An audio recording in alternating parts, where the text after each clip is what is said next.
पहिल्या ठळक 10 मुद्द्यामध्ये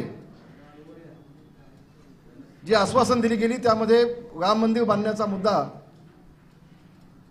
मागच्या 30 वर्षामध्ये प्रामुख्याने आपल्याला पाहायला मिळाला। अनेक वेळा विटांचं पूजन झालं, भावनात्मक ब्लॅकमेल करण्यात आलं असं म्हणेन मी। रामाच्या नावानं मतं घेण्यात आली, प्रभू रामचंद्रांच्या नावानं, पण मंदिर आजपर्यंत झालं नाही। आणि म्हणून स्वतःच उद्धवजी अयोध्येला गेले आणि त्यांनी त्यांच्या ठाकरी भाषेमध्ये सांगितलं स्पष्टपणे, खरं तर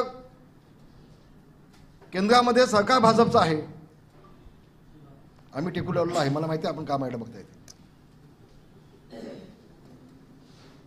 राष्ट्रपती मोदी साहेबांच्या जवळचे आहेत,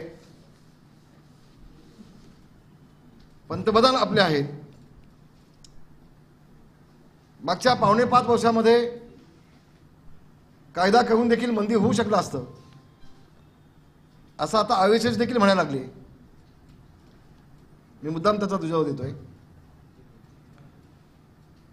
मला वाटतं ज्या आरएसएसनी पाठिंबा देऊन हे सरकार आणलं होतं त्यांच्या ताकदीनं, त्यांचीही फसवणूक झाल्यासारखी वाटते, देशाच्या तमाम हिंदूंची फसवणूक झाल्याचं लक्षात येतंय।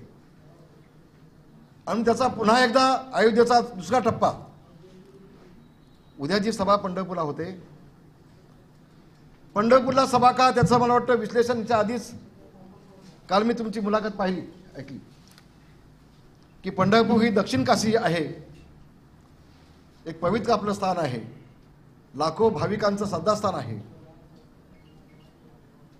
आणि म्हणून याच ठिकाणी विठुनामाचा गजर एका बाजूला आणि दुसऱ्या बाजूला राम मंदिर झालं पाहिजे ही मागणी घेऊन उद्या उद्धव साहेब इथे येत आहेत।